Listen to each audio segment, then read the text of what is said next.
Welcome back. Now let us try to take a look on this problem that says find the length of the line segment joining the point -3/2 and the midpoint of -5/7. Meaning there we have a point here -3/2 and we have the midpoint of this. Usa ni siya gali kaning aning notation. This is what? This is an interval meaning from -5 to 7. So to first draw to approach this, let us first draw the real number line to get for us to have a visual, no? For us to have a visual grasp on the problem. It says that the point is -3/2, so we'll have here 0. Okay, we'll have here, shall we have here -1, shall we have here -2. Okay, and -3/2 actually is just what? -1.5. Do you agree with that? This is just -1.5. More or less, I can draw that here.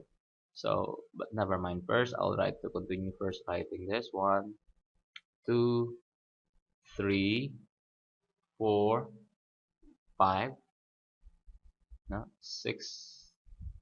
Oh wait, 6, 7. And I think I need to continue writing here to -5 because -5 sa pa, no? -3, -4, -5. Why I'm writing till -5? Because actually I have here a what? An interval from -5 to 7. So first let allow me to draw the point. So ang point -3/2 can be found here actually.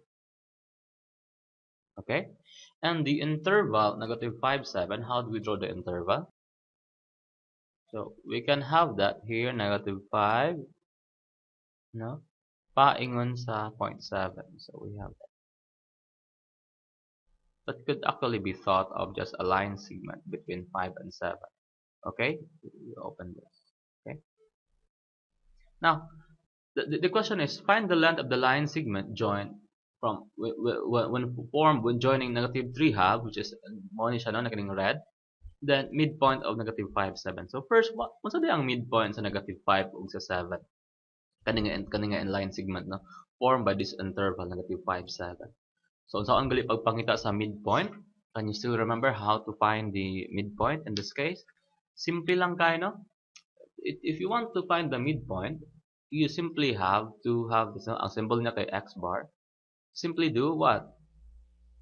X1 plus x2 over 2. Ingana lang ka simple. It doesn't really matter kung ahay mong point 1 daw point 2. Within your interval or within the 2 points, kung kuhaon nimo no kanang kani og sa kani siya, kuhaon nimo ilang midpoint. So simply have x1 plus x2 divided by 2. That's the midpoint, okay? So we do that simply what? -5 plus 7 over 2. And -5 plus 7 is actually equal to what? +2 over 2. That's 1. Okay? Anong +2? Because this is just simply meaning ni 7 minus 5 or di man sila parehog sign. -5 man ang isa +7 man. So we do what? We subtract them and we affix the sign. Positive bali ng 2. No? If we don't write positive, that means positive already. So 1 bali. So aha man rin ang point 1. Well, so I think it's clear now that the midpoint actually is this, okay? This is the midpoint, meaning this is the point -3/2. This is the point 1, which is the midpoint. And now, since we are asked to form, like this is now the new line segment that we're looking for, okay? What is the line? What is the length of this, okay? And to determine the length of the segment, we simply do what? How do we find the length? The length of the segment. Simple lang kayo, no? We simply, if we want to find their distance, we simply do this. Like, you know, we simply do what? Get the absolute value if we subtract the 2, okay? Simply do, well, the length of the line segment is simply -3/2 minus, no, isubtract lang mo silang duha, minus what? Minus 1. Okay? Get the absolute value. Meaning, ana, after you subtract them, you get the absolute value. So what is that? -3/2 minus 1, we simply do what? -3/2. Then 1 can be expressed as what? LCD ka, 1 over 1 man ang 1, no? So it can be written as 2 over 2. Am I right? No, I will not be explaining, of course, this one. I assume that you know how to do this, but Just in case you don't know, you just need to review about that. So negative 2 over 2 LCD lang. Then that will be what? Well, this must be negative. Pareho man sila og sign, so you simply add 3 plus 2, that's 5. But you affix kung unsa ang iyang common sign. Negative 5 over 2. Okay? Bali, negative 5 over 2 ang answer. But take note, wala pa to na siya nabutang og kan absolute value. When we say absolute value, we simply get rid of, kung negative na siya daan, gamon na nimo siyang positive, no? Ingana lang.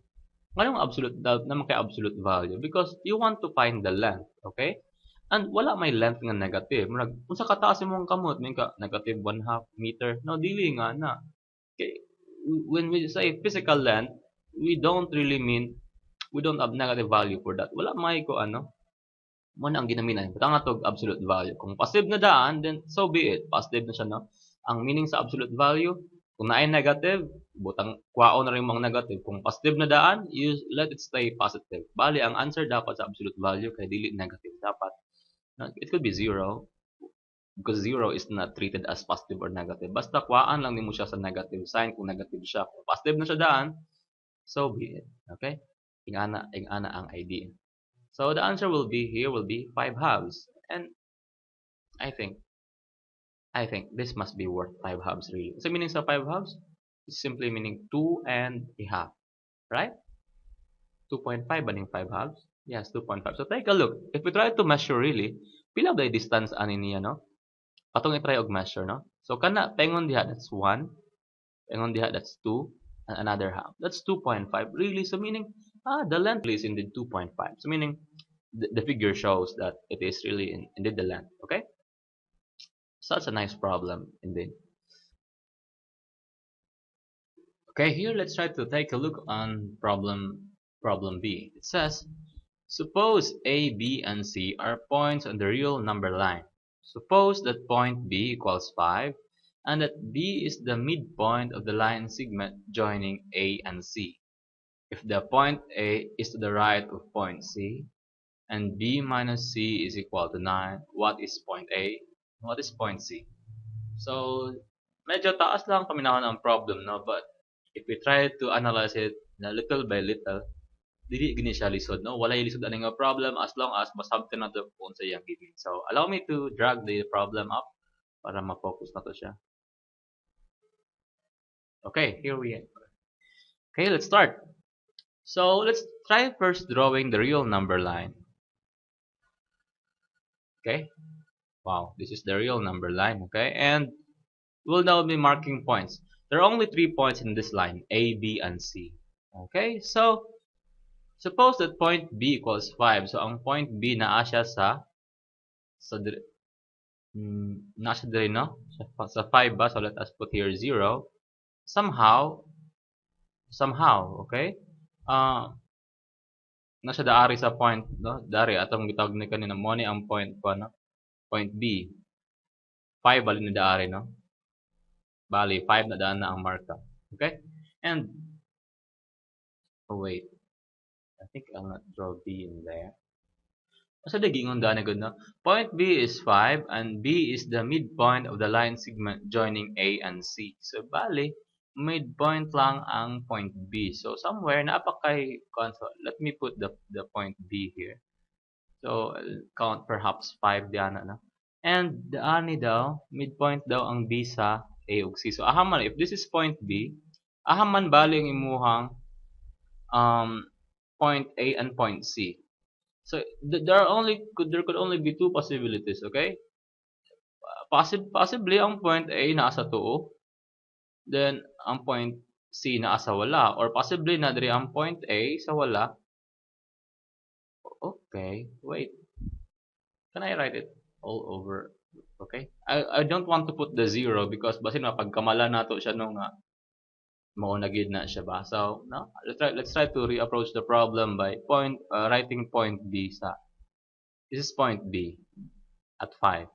Okay? Point C could be, since point B ingon mo sa dari, no, na B is the midpoint of the line segment. Duha ka bukta option, okay?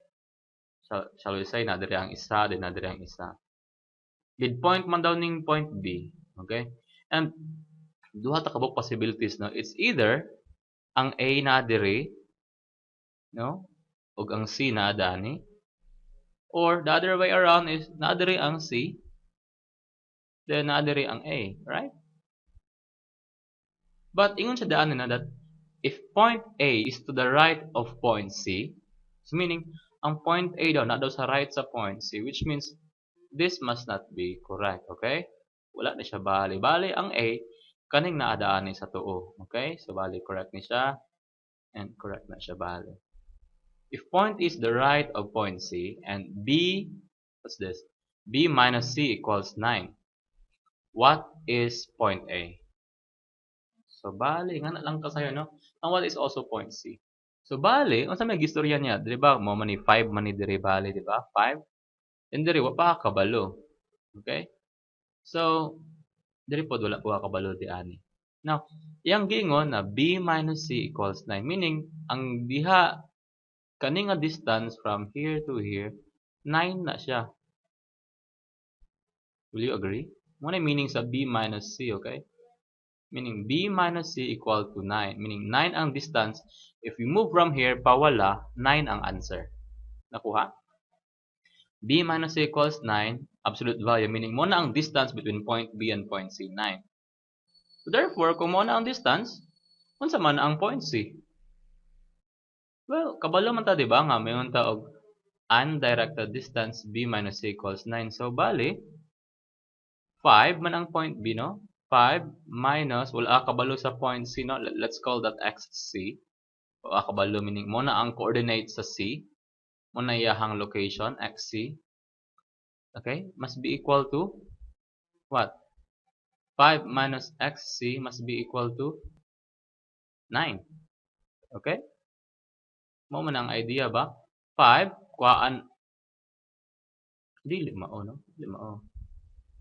Dapat 5 minus 9 is equal to XC. Okay? Diba dapat man na kaninga point minus kung sa kalayo, no? Move to the left man daw ka og 9 equal to mo na siya nga point bali XC. Therefore, from ikan diani, no? What is 5 minus 9? XC therefore is equal to, well, it's negative 4. Okay? Negative 4, right? So that's XC. How about point C? What is point C? Well, point C is simply, kung 9 na siya lidana, kabalupod ka nga, 9 bali po na siya paingon dana, kay midpoint man ka ng point B, okay? Di ni siya XC, no? So next, we'll look for XA. Kung 9 di kan dana sa left, paingon sa tunga-tunga, 9 po na gikan diha paingon dana. So to look for point A, we then therefore have 5 plus 9, you move to the right, plus kung you move to the right, minus kung you move to the left. So 5 minus 9 equals XC, or the point C. Kani, 5, you move to the right, equal to XA. Therefore, XA is equal to, no, XA is equal to, what's ang XA? That's 14. Okay? And now let's try to verify if it's indeed working. To calculate for X bar, meaning the midpoint of point A and point C, we simply need to have, no, X sa point C plus X sa point A over 2. Let's verify kung 5 ba gyud. Okay, so what is XA? 14, meaning mo na ang X coordinate sa point A plus X, oh wait, XC taon na, no? XC, what is XC? Negative 4. What is XA? XA is 14, right? 14 over 2, pila man na siya. Negative 4 plus 14, that's 10, divide 2. Then we get 5. Okay? Medyo nalibog tag-approach a problem ba? But more or less this how what we do. Be sure lang ang kaulo ka, since mid B is, nakuanan siya nga midpoint siya, dapat sure ta kung kinsa ang nasa left. In this case, gignaman ta nga point A is to the right of point C, meaning, so bale, ang point A, dapat naadaan, dili kay kaning, no, duha mong possible sketch ba? Either na ang A sa wala, o ang C sa tuo.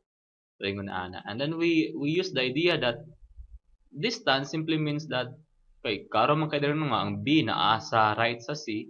So, from point B to point C, if you want to go to point C, you minus, or you subtract point B by 9. Kay if you move to the left, minus man na siya. Okay? If we move to the right, plus 9. So, nakadiri plus 9, diri minus 9. Okay?